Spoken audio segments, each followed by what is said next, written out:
आप सभी को यीशु है। आज के ऑनलाइन रविवारी गीत आराधना में आप सभी का हार्दिक स्वागत है। तो ये हम लोग गीत आराधना को शुरू करते हुए हम लोग गीत गाएंगे कुड़ो डंडी से।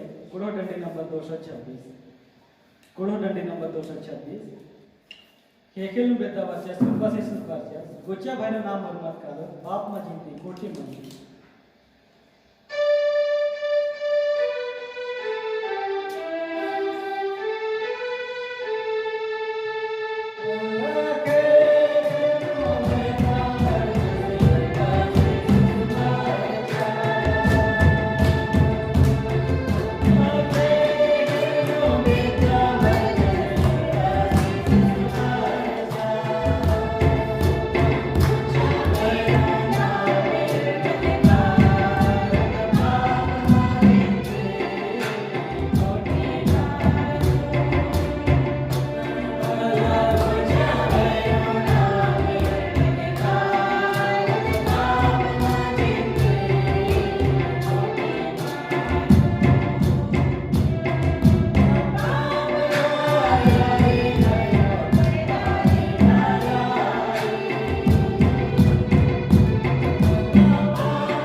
धर्मे बाबा सरा कद्दा सरा ने बोलता सकी नामे त्यामी नमस्कार धर्मेश की नामे तेरे आस में कंदरा केकवन कमचा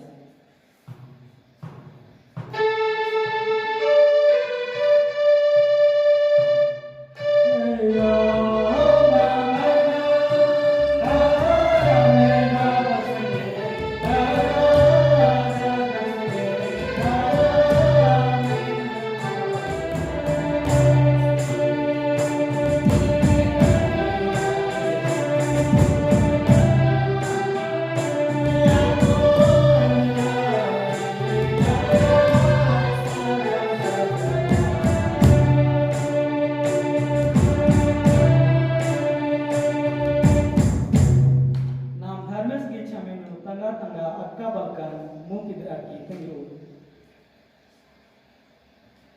अनादारपणे सगळे सुदीर्घायु एम सन्नी मंदाम की अनागत पाप दरागनानी गच्छामि तलगदाम नील गच्छामि समर्पासि सुक्रिस्तस के मनसुकेरा आराधना मनबाचिया आमीन।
अगर निकीम पाप ननो बोले बाबाश गुसन नमागी ओरोतो संग्राची रदस इदातो धर्मेशु क्रिस्तस अरा आसिन नमाय पाप खतरे दारे तेवदस अरा नाम रोटो मला परी शौसे केखेल गही पाप खतरे आमीन।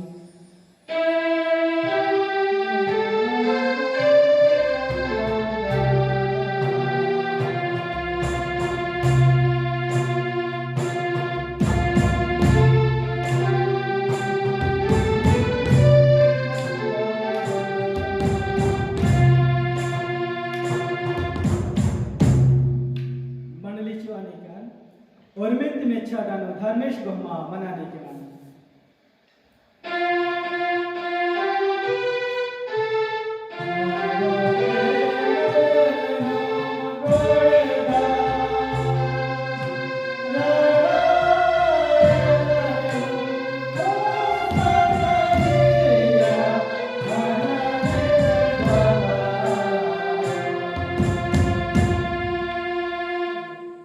धर्मेश निम्गने मंदस निकाना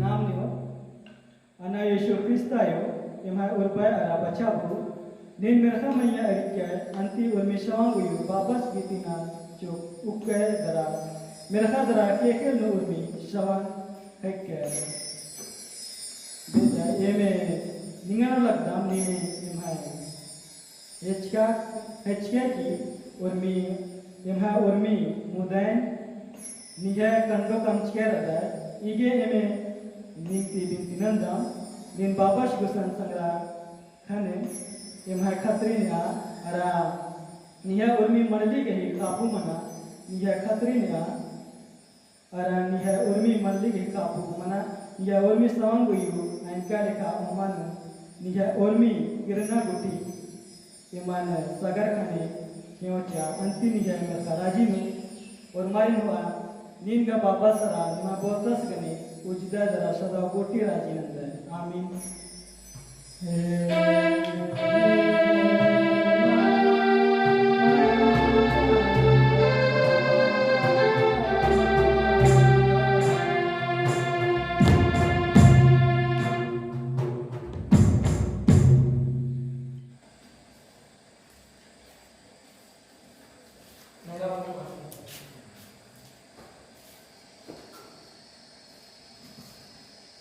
इन्नंता पहला और दूसरा पाठ वचन 18 करी आत्मा और मर गयो। पहला पाठ वचन यूहन्ना रचित सुसमाचार अध्याय 15 अध्याय 26 की आगे और अध्याय 16 1-4 पद होती और दूसरा पाठ वचन भजन संहिता अध्याय 49 पद संख्या 1 से 13 पद होती। पहला पाठवचन यूहन्ना रची सुसमाचार अध्याय 15 पद संख्या 16 से आगे और अध्याय 16 आधे की 1 से 4 पद गोटे। और दूसरा पाठवचन भजन संहिता अध्याय 49 1 के आगे 13 पद गोटे। और पढ़ना लो अगुन लोग पाठ सुनेंगे। तो हमें मिलता है यूहन्ना रची सुसमाचार 15 है 26 से 16 का 1 से 4 तक जो इस बात को सीखा हुआ है। परंतु जब वह सहायक आएगा जिसे मैं तुम्हारे पास पिता की ओर से भेजूंगा, अर्थात सत्य का आत्मा जो पिता की ओर से निकलता है, जो वह मेरी गवाही देगा। और तुम भी गवाह हो क्योंकि तुम आराम से मेरे साथ रहे हो। ये बातें मैंने तुमसे इसलिए कही कि तुम धोखा न खाओ। वे तुम्हें आराधनालयों में से निकाल देंगे, वरन वह समय आता है कि जो कोई तुम्हें मार डालेगा वह समझेगा कि मैं परमेश्वर की सेवा करता हूँ। और यह वे इसलिए करेंगे कि उन्होंने ना पिता को जाना है और ना मुझे जानते हैं। परंतु ये बातें मैंने इसलिए तुमसे कही कि जब उनका समय आए तो तुम्हें स्मरण आ जाए कि मैंने तुमसे पहले ही कहा दिया था। और मैंने आरंभ में तुमसे ये बातें इसलिए नहीं कही क्योंकि मैं तुम्हारे साथ था यहाँ तक। आमीन। दूसरा पाठवचन भजन संहिता अध्याय 49 पद संख्या 1 से आगे 13 पद। आज का दूसरा पाठ वचन है भजन संहिता 49 1 से 13 तक। हे देश देश के सब लोगों यह सुनो, हे संसार के सब निवासियों कान लगाओ। क्या ऊंच क्या नीच क्या धनी क्या दरिद्र कान लगाओ। मेरे मुंह से बुद्धि की बातें निकलेंगी और मेरे हृदय की बातें समझ की होंगी। मैं नीति वचन की ओर अपना कान लगाऊंगा। मैं वीणा बजाते हुए अपनी गुप्त बात प्रकाशित करूंगा। विपत्ति के दिनों में जब मैं अपने अड़ंगा मारने वालों की बुराइयों से घिरूं, तब मैं क्यों डरूं। जो अपनी संपत्ति पर भरोसा रखते और अपने धन की बहुतायत पर फूलते हैं, उनमें से कोई अपने भाई को किसी भांति छुड़ा नहीं सकता है और न परमेश्वर को उसकी संति प्रायश्चित में कुछ दे सकता है, क्योंकि उनके प्राण की छुड़ौती भारी है।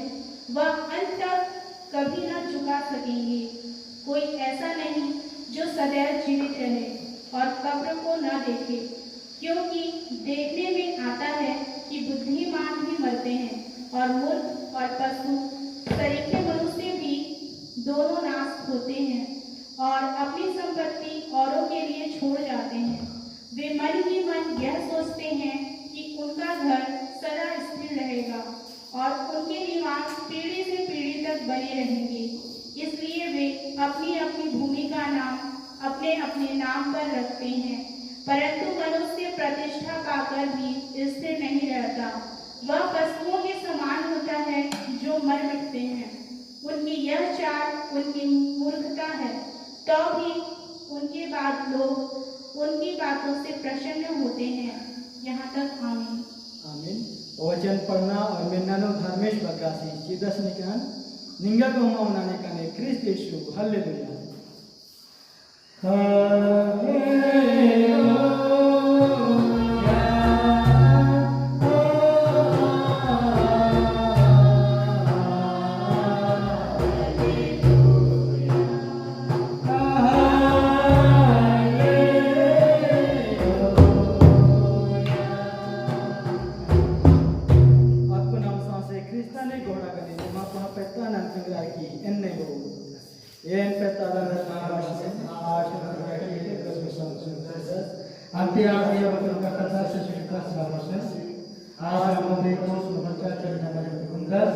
Markus 14, 14, che ci sarà il mondo che venidas, la presentia del mondo che scappa da società, mehtamaya che si dà la relazione, questa è la pasra, a santi masi della che scala che gaya nella kilos, e tata na volta se na matan karisha, ne bhar jiska paap banna med jo chana jam karina.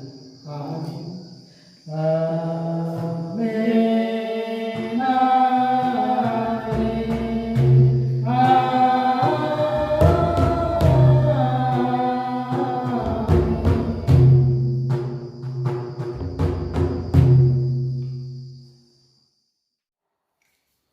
तुम्हें हमारे पिता परमेश्वर और प्रभु यीशु ख्रीष्ट की ओर से अनुग्रह और शांति मिले।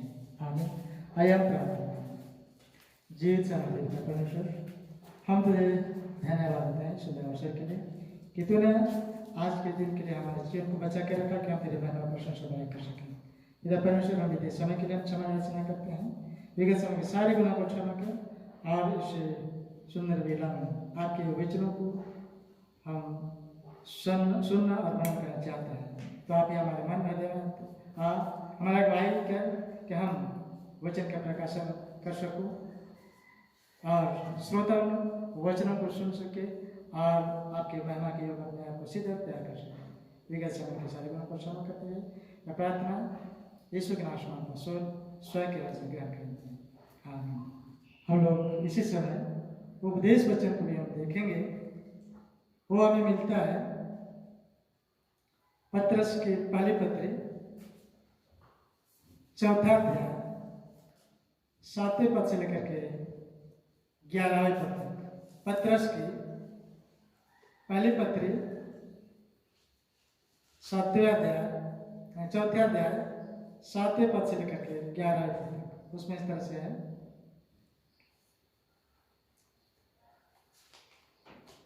सब बातों का अंत तुरंत होने वाला है, इसलिए संयमी होकर प्रार्थना के लिए सचेत रहो।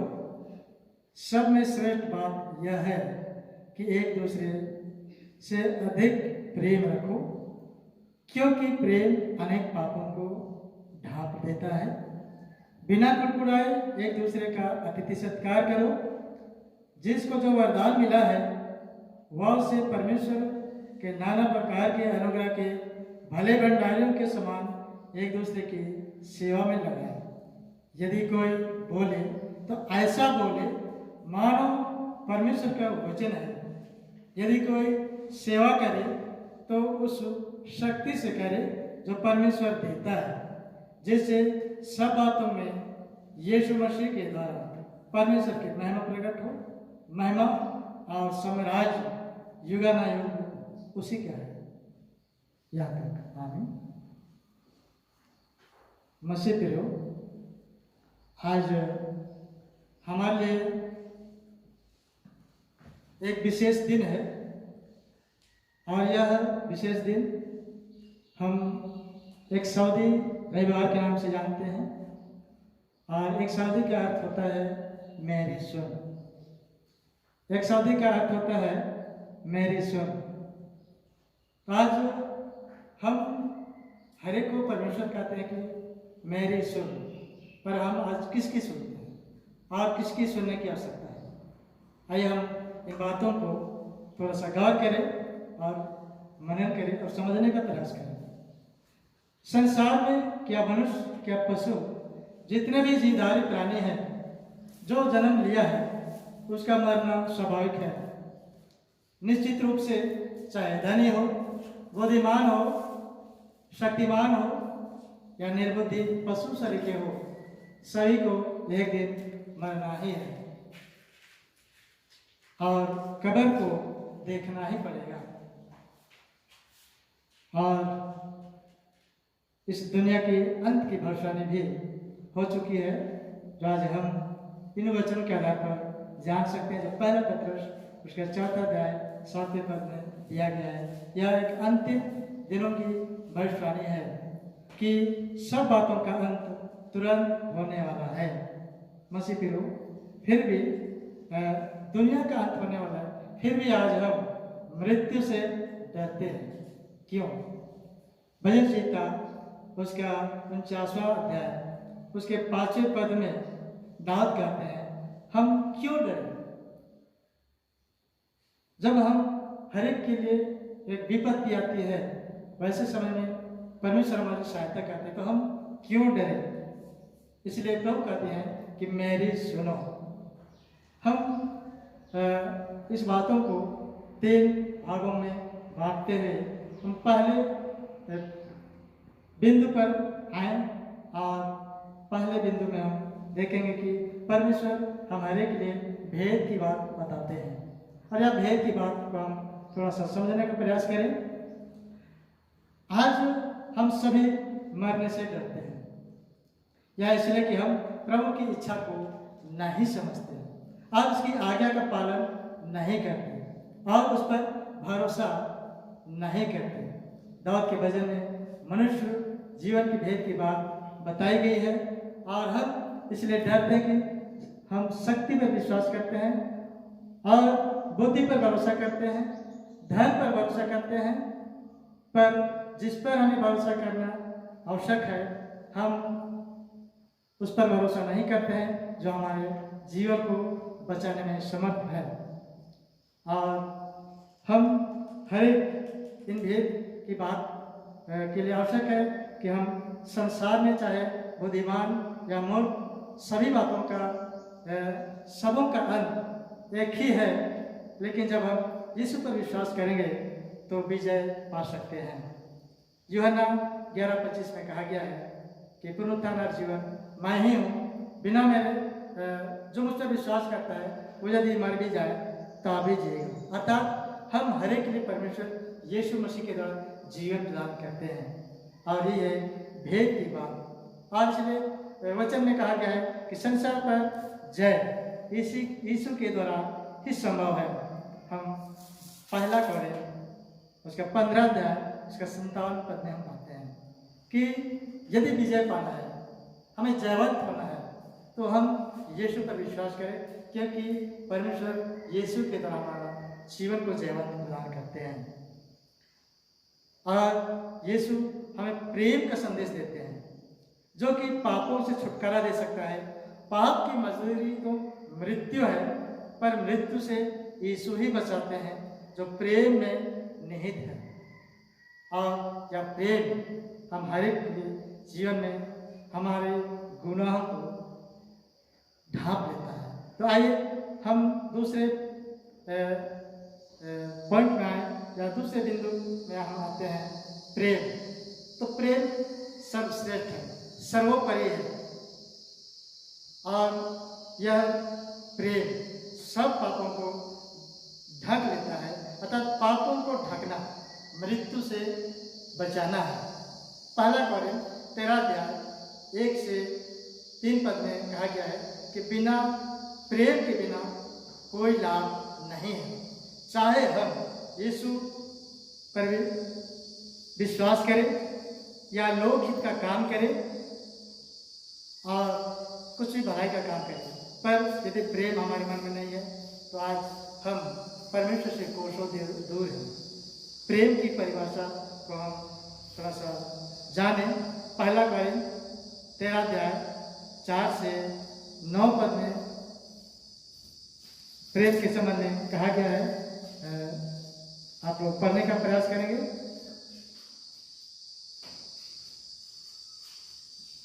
आप पढ़ करके थोड़ा सा सुना देंगे। पहला कोरिन्थ 13 अध्याय 4 से 9 पद में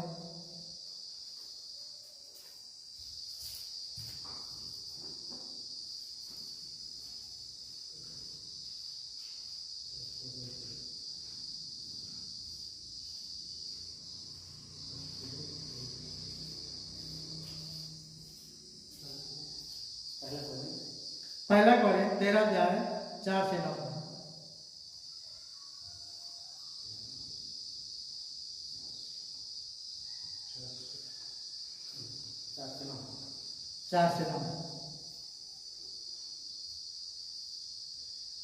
प्रेम धीरजवंत है और कृपाल है। प्रेम डर नहीं करता, प्रेम अपनी बड़ाई नहीं करता और फूटता नहीं। वह अनरीति नहीं चलता, वह अपनी भलाई नहीं चाहता, झुंझलाता नहीं, बुरा नहीं मानता, कुकर्म से आनंदित नहीं होता, परंतु सत्य से आनंदित होता है। वह सब बातें सह लेता है, सब बातों की प्रतीति करता है, सब बातों की आशा रखता है, सब बातों में धीरज धरता है। प्रेम कभी टालता नहीं। भविष्यवाणियाँ हो जो समाप्त हो जाएगी, भाषाएं हो तो जाती रहेंगी, ज्ञान हो तो मिट जाएगा, क्योंकि हमारा ज्ञान अधूरा है और हमारी भविष्यवाणी अधूरी। यहाँ तक आगे इस वचन में साफ कहा गया है कि प्रेम धीरज बनता है, कृपालु है, प्रेम में डाह नहीं करता, प्रेम अपनी बढ़ाई नहीं चाहता, वह फूलता नहीं, वह अनरीति नहीं चलता। अतः आज हम क्या प्रेम की परिभाषा जानते हैं? क्या हम धीरज बनते हैं? क्या हम अपनी बढ़ाई नहीं चाहते हैं? क्या हम डाह नहीं करते? क्या हम नहीं फूलते? क्या हम अनरीति नहीं चलते? क्या हम कुकर्म नहीं करते? यदि हम इस तरह से करते हैं तो आज हमारे जीवन में, हमारे मनों में प्रेम की भावना नहीं है। पर प्रेम कभी टलता नहीं। प्रेम से भाषाएं चली जाएगी, सब भाषाएं चली जाएगी, लेकिन यह प्रेम रूपी ज्ञान कभी नहीं मिटेगी। यह परमेश्वर के सामर्थ्य प्रेम, परमेश्वर स्वयं प्रेम है। इसलिए हम प्रेम की परिभाषा को जानें, क्योंकि प्रेम झुंझलाता नहीं, लड़ाई नहीं करता, और ये स्वभाव से हमारे जीवन में यदि नहीं होगा तो हम ईश्वर की इच्छा में नहीं हैं, आज्ञा पालन नहीं करते हैं, और इसीलिए हम आज मरने से डरते हैं, क्योंकि हमारे जीवन में प्रेम नहीं है। आज प्रेम की परिभाषा में एक विश्वास है, आशा है, प्रेम, ये तीनों में सबसे श्रेष्ठ प्रेम है। अतः आइए एक प्रेम की कहानी के बारे में थोड़ा सा हम छोटी सी कहानी को हम जाने, और उस कहानी के द्वारा आज हम प्रेम के संबंध में कुछ समझने का प्रयास करें। एक लड़का और लड़की की कहानी को हम समझने का प्रयास करेंगे। उसमें एक लड़का है और एक लड़की, और दोनों में प्यार होता है। वे एक दूसरे को बेनतहा प्यार करते हैं, और प्रेम का प्रमाण देने के लिए लड़का रोज एक खत उस लड़की के लिए लिखते हैं और उसको पोस्ट करता है, और उसको एक डाकिया प्रतिदिन उस लड़के के लिए प्रेम पत्र को देता है। लेकिन बाद में पता चलता है कि लड़की ने उस डाकिये से जो प्रेम पत्र पहुंचाता है उसी से शादी कर लेती है। यहाँ तो प्यार किया हवलदार से और शादी किया थानेदार से। ये कहावत लागू होती है। आखिर प्यार क्या है? या प्रेम का ही दूसरा शब्द है प्यार। तो मसीह प्रियो, प्यार को हम तीन प्रकार से हम समझने का प्रयास करेंगे। एक है येरोस, दूसरा है फिलोस, और तीसरा नंबर में है आगापे। प्रेम की परिभाषा, प्यार की परिभाषा को हम इन तीन शब्दों से हम समझने का प्रयास करेंगे। सबसे पहला है इरोस। इरोस में प्यार दो लोगों के बीच में होता है, और यह आपसी रजामंदी की भावना से आधारित है। आपसी रजामंदी पर यह आधारित इरोस का प्यार, इसकी नींव शारीरिक आकर्षण पर टिकी हुई है। इसमें पार्टनर सिर्फ अपनी खुशी, अपनी संतुष्टि खोजता है। जब किसी कारणवश प्रेम की भावना खत्म हो जाती है तो प्रेम भी स्वतः खत्म हो जाता है। यह एक रोमांटिक प्यार है जो विवाह से पहले होता है। दूसरे प्रकार के प्यार फिलोस के बारे में हम जानने का प्रयास करें। फिलोस यह प्यार दो लोगों के बीच में सच्ची दोस्ती पर आधारित है। इसके नींव शारीरिक आकर्षण और निर्णय दोनों पर टिकी हुई। इसमें पार्टनर एक दूसरे की खुशी, जरूरत की बातों को पूरा करते हैं। एक दूसरे की खामियों के बावजूद प्रेम की डोर मजबूत बनी रहती है। विवाह का बंधन का प्यार इसी श्रेणी में आता है। और तीसरा प्रकार का प्रेम हम आगापे प्रेम के बारे में जानेंगे। या आगापे शर्तहीन प्यार है। इस प्यार में व्यक्ति बिना कुछ पाने की अपेक्षा किए एक दूसरे से प्रेम करते हैं। एक माँ का अपने बच्चों के प्रति प्यार इस श्रेणी में आता है। अपने वृद्ध माता पिता की देखभाल करना इस श्रेणी में आता है। अपने शत्रु से प्रेम करना और उसके लिए दुआ करना इस श्रेणी में आता है। सबसे महत्वपूर्ण बात, ईश्वर का हम मनुष्यों के लिए अपना शर्तहीन प्रेम आगापे प्रेम है। पापी होने के बावजूद ईश्वर हम मनुष्यों से प्रेम करता है। उनका प्यार निस्वार्थ है, जिसने हम मनुष्यों के लिए अपना प्राण की आहुति देते हैं, अपने प्राण को बलिदान कर देते हैं और उसको हम यीशु को कलवारी क्रूस पर हम देखते हैं। मसीह प्यार शब्द दुनिया का सबसे प्रिय, सबसे ज़्यादा प्रयुक्त किंतु सबसे ज़्यादा गलत परिभाषित होता है। प्रेम के लिए लोग मरते भी हैं और मारते भी हैं।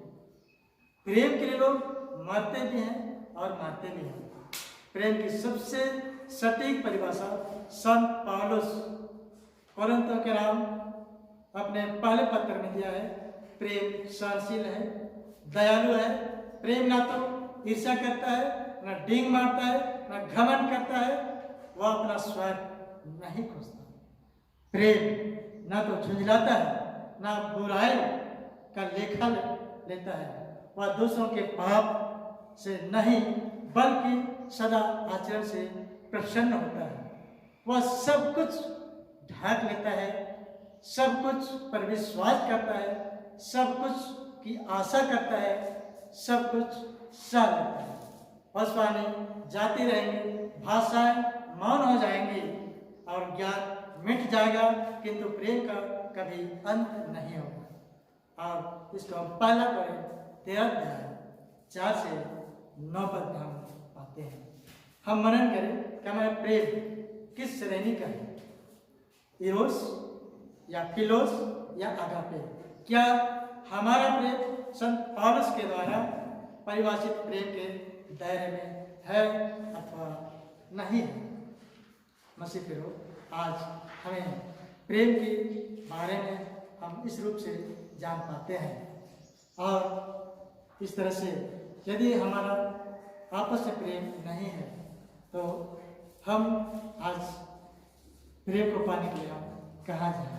तो आइए हम तीसरे पॉइंट में जाएं कि जब हम यीशु हमारे लिए अपना पहले प्राण की आहुति दे दे तो हम भी एक दूसरे के लिए हम बलिदान होने के लिए हम तैयार हैं। तीसरा पॉइंट या तीसरा बिंदु में हम पाते हैं कि अंत का समय की भविष्यवाणी। यीशु ने स्वयं भविष्यवाणी की है कि एक समय आएगा कि लोग तुम्हें आराधना से निकालेंगे और इसकी समझ के लिए मैं तुम्हें एक सत्य का आत्मा भेजूंगा जो तुम्हारे गवाह होगा और तुम ठोकर खाने से बच जाओ। यह भविष्यवाणी की पुष्टि या इस भविष्यवाणी की पुष्टि इस समय हो रही है, अर्थात अंत का समय निकट आ गया है।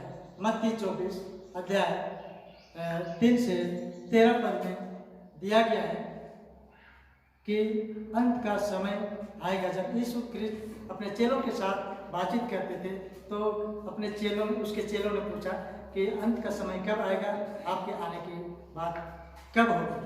तो उसने अपने चेलों को उन्होंने बताया कि जब तुम लड़ाइयाँ देखोगे, भूकंप होगी, अकाल होगी, मरी होगी, तो समझ लेना कि दुनिया का अंत निकट है। और मुझसे आज भी संसार में लड़ाइयाँ हो रही है, भूकंप हो रही हैं, महामारियाँ आ गई हैं, उसको हम जानते हैं। और यही सत्य की आत्मा के द्वारा आज हम इसको हम पहचान पाते हैं। और वही समझ यीशु ने अपने चेलों को दिया और आप और हम सबों को भी दिया है। इसलिए कहा गया कि सचेत रहो और सावधान रहो, क्योंकि अब वह समय आता है जो आज हमारे जीवन को लोग आराधना से निकालने पर हैं। आज सारा दरवाजा बंद हो गया है और यह समय अंत का समय है, तो हमें सचेत रहने की आवश्यकता है। इसलिए हमारा प्रेम आज ठंडा नहीं होना चाहिए, पर ईश्वर की बातों को हम सुनेंगे, मानेंगे, तब हम पाप रूपी मृत्यु से हम बच पाएंगे। क्लेश में स्थिर रहना होगा और हमें अंत तक धीरज धरना होगा, क्योंकि वचन में कहा गया है कि जो अंत तक धीरज धरेगा उसी का उद्धार होगा। आइए हम अंतिम में एक गीत गाएंगे, उद्धार जीवन पावे चारों यीशु ठेन आवा मसीह ठेन आवा। उद्धार जीवन पावे चारों यीशु ठेन आवा यावा मसीह ठेन आवा यावा। उद्धार जीवन पावे चारों यीशु ठेन आवा यावा मसीह ठेन आवा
मिलकर गाने के लिए। तो आइए हम सभी को आज के से वचन कालों में परमेश्वर कहता कि मेरे सुन, तो हम परमेश्वर की सुने, उनके आज्ञा को माने, उसके वचनों पर चले, तभी हम मृत्यु से हम बच सकते हैं। क्योंकि मृत्यु से बेड़ा पार करने वाला यीशु है। उन्होंने कहा मार्ग सत्य जीवन मैं ही हूँ, बिना मेरे द्वारा पिता के पास नहीं पहुँच सकते हैं। आइए हम इस बुरे परिस्थिति में, संकट की घड़ी में ईश्वर की ओर निहारे, उस कलवारी की ओर निहारे कि हम उद्धार पा सके, छुटकारा पा सके। क्योंकि छुटकारा देने वाला ईश्वर है, ईश्वर के द्वारा ही हम छुटकारा पा सकते हैं, शांति पा सकते हैं। आइए हम दुआ करें। जी शांति परमेश्वर, हम सारे मन से तुझे धन्यवाद देते हैं, तेरा दया के काम कर रही है। और विशेष करके इस समय तुम्हारे मनों में अपने वचन की सामर्थ को दिया है, प्रकाशन करने में मदद रगवा किया है, जिससे कि मेरे द्वारा इन वचनों का प्रकाशन जो हुआ वो हर एक सुनने वालों के हृदय में वास करने पाए, उनके जीवन को अनंत जीवन के लिए सीधा तैयार कर सके। तेरा परमेश्वर सारा धन्यवाद तुझे देते हैं, इसे अगुवाई किया है और श्रोताओं के मनों को खोला है और उसको ग्रहण करने की क्षमता प्रदान किया है। धन्यवाद देते हैं, हमारे धन्यवाद उनको ग्रहण करें। अरे प्रार्थना ईश्वर के नाम से स्वस्थ रास्ते में आमीन। और ईश्वर की शांति जो समस्त ज्ञान से होता है आप सबों के मन और हृदय की रक्षा करें। आपसे लेकर शरण। हाँ आइए हम कुछ सिर झुकाएं। हे प्रभु परमेश्वर सर्वशक्ति पिता, हम तेरी विनती करते हैं कि अपने कृपा के हिस्सा आज के सारे सावकों का क्या तेरे वचन के निर्माण इसमें करे जिसे सब विश्वास और प्रेम हमें पड़े। हे प्रभु भारत रिपब्लिक हमारे राष्ट्रपति, प्रधानमंत्री, इस प्रांत के राज्यपाल, मुख्यमंत्री, राज्य सभा और मंत्रिमंडल, सब न्यायों और हाकिमों और सब राज्य कर्मचारियों का आशीर्वाद और दुर्भाग्य वे न्याय और धर्म से देश की सेवा करें और हम कुशल चैन से सभी भक्ति और गंभीरता से करते हैं। हमारे कलीसिया के विषय, कलीसिया के पदाधिकारियों तथा सभी कार्यकर्ताओं एवं कलीसिया सभा कि वे इस मंडली को तेरी पद रक्षा के अनुसार चलावे। जगत के लोग अनुसार और विदेश के हमारे मित्रों को आशीष दे कि हम क्रिस्त के प्रेम और सहयोग में आगे बढ़े और जगत में तेरी साक्षी के लिए अधिक सामर्थ पाए। हमारे कलीसिया के सब काम को राशि दे, लड़के लड़कों के शिक्षा को राशि दे कि तेरे डर और प्रेम में बढ़ते जाए। कलीसिया के विद्यालयों और अन्य संस्थाओं को संभाल और उनको बढ़ते और उनके द्वारा कलीसिया के लिए आत्मिक और लौकिक आशीष दे। खेती बाड़ी, पढ़ाई का उद्यम, नौकरी, व्यवसाय और श्रम को सफल कर जिससे हर कोई सुविवेक से तेरे आगे चले और अपने जीवन पाए। अपनी कृपा से उन सबों पर दृष्टि कर जो कंगाल में रोग और नाना प्रकार के सकेती और दुख में है को शांति दे। कलीसिया के अधिक संचालित मिशनरी से और सहभागिता के कामों पर आशीष दे। सभी मिशनरियों को प्रताप से अभिषेक कर वे निर्भय होकर निष्ठापूर्वक अपने काम छोड़ कर सके। सुसमाचार के कार्यों में बाधा विरोधी तत्वों को दूर कर दे ताकि जहाँ मंगल सुसमाचार में पहुँचाए वहाँ पहुँचाया जा सके। इस समय हम लॉकडाउन की विषम परिस्थिति में सभी उन भाई बहनों को भी आपने समर्पित करता हूँ जो दुखित है, संक्रमित है, उस महामारी की चपेट में होकर के विभिन्न अस्पतालों में इलाज रखे गए। चाहता तो है कि सभी को पर लोग आज आवश्यक इसके द्वारा इस विषम करने से लोग तड़प रहे हैं। लोग उस महामारी की चपेट में आगे व्याकुल है। तो सारे रोगियों को जिसके लिए जिस डॉक्टर के द्वारा इलाज किया जाता है सबक को तुम्हारा संग कर कि एक दिन भलाई बड़ा चंगाई को प्राप्त पाकर वे तेरी महिमा कर पाएंगे। और जितने भी अपने अपने घरों में दूर दराज से लौट रहे हैं उनको भी तेरा भूखे प्यासे लाचार होकर रास्ते में चल सभी लाचार संभाल उनके रास्ते खाने पीने की व्यवस्था कर और उन सबों को भी कुछ अपने के साथ अपने घरों तक ले पहुँचा कि कुछ अपने के साथ घरों में पहुँचने के लिए देना होगा। और इस महामारी की परिस्थिति में लोग आपको जितने भी राज्य के संचालित राज्य के नेता हैं उनके माध्यम से जो सेवाएं दी जाती हैं उनको भी सबों के लिए अच्छी तरह व्यवस्था हो सके और पूरे देश और राज्य में हम तेरे महिमा में आपको धन्यवाद देते हैं। सबों की रक्षा में हमारे समय आप सभी दानों को भी हम एक दान लेकर के आपको धन्यवाद की भेंट है। सही प्रकार के दान ग्रहण कर जितने भी आपकी रक्षा की बढ़ती करी उस खत्ते से निकाला गया उस खत्ते के द्वारा ताकि खत्ते के पूरा को हम धन्यवाद की भेंट अर्पित करते हैं। हमारे कलीसिया के सब भाई बहन कलीसिया के दूसरे धर्मों दूसरे देशों में चले गए सब जो के हम उनको के लिए विनती करते हैं वो मंदिर से निकाले और उन पर दया के सच्चे पति पास सब मनुष्यों का आज तक जो रहते हैं नौकरी का हमको अपने चुका हमारे हे हमारे पिता जो स्वर्ग में है, तेरा नाम पवित्र किया जावे, तेरा राज आवे, तेरी इच्छा जैसे स्वर्ग में है वैसे पृथ्वी पर भी होवे। हमारे प्रतिदिन की रोटी आज हमको दे, और हमारे अपराधों को क्षमा कर जैसे हम अपने अपराधों को क्षमा करते हैं, और हमको परीक्षा में डाल परंतु बुराई से बचा, क्योंकि राजा पराक्रम और महिमा सदा आमीन। अविश्वास के अधीन में से तेरे की ईश्वर का आशीर्वाद हो। परमेश्वर तुझे आशीष दे, आज तेरी रक्षा करे। परमेश्वर अपना मुख अपने का तुझ पर करे, आज तुझ पर अनुग्रह करे। परमेश्वर अपना मुख अपने का तुझ पर करे, आज तुझे दूर से आमीन। धर्म से गए आगे चला, मेरा हो। धर्म से गए आगे चला,